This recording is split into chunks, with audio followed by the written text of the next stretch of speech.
Very good morning to you. Welcome to our Bird Notes. This is Dwight Davis.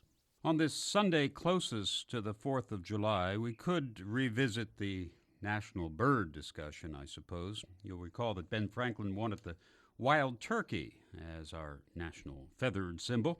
He said it was of nobler character than the sometimes scavenging bald eagle. But you know that story.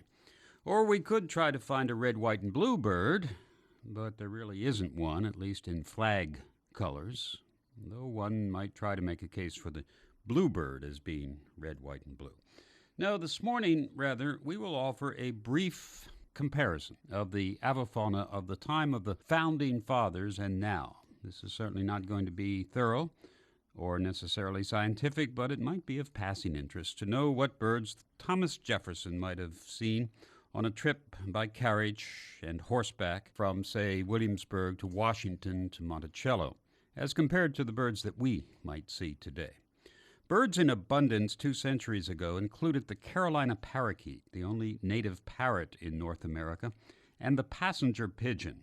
Huge flocks of both used to darken the sky. They are extinct today. We shot them into extinction.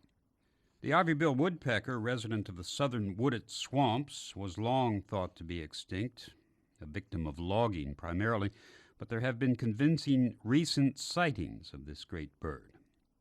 The beautiful snowy egret suffered for its plumes in the 19th century. The bird was common in colonial times and was heavily killed, but it's made a modest comeback, still much less numerous than it used to be 2 centuries ago. Many species of birds are less numerous simply because of population pressures of Homo sapiens. Bird habitats have been reduced, pesticides have taken a toll. Change of habitat, as when the prairies were taken over for agriculture, essentially drove the long-billed curlew out of America.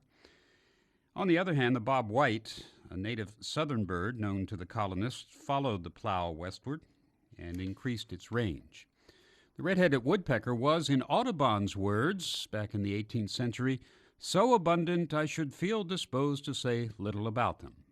Well, they are not so abundant now, thanks in part to starlings displacing them from their nesting holes. Which brings us to the topic of introduced birds. George Washington never saw a starling. Now, they're everywhere, of course, introduced from Europe in the 19th century.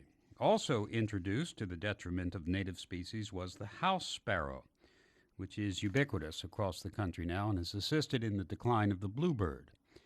And since we're speaking of what many call trash birds, in quotes, how about the pigeon?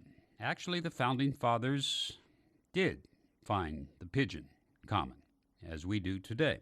The domestic rock dove from the wild European stock was introduced into the Old Dominion in 1621 or 1622, thereabouts. Some birds have made their way here without human help. The colonists never saw a glossy ibis or a cattle egret, but the glossy ibis has been expanding its range north for years now and is now common along the eastern coast. And the cattle egret, too, came north of its own accord from the Caribbean in the past 4 or 5 decades. And then there's been that explosive expansion into the east of the house finch in just the past 20 years or so. So the avian landscape has actually changed quite a bit since July 4th, 1776, with colonists mostly responsible for most of the change, for better, but usually for worse.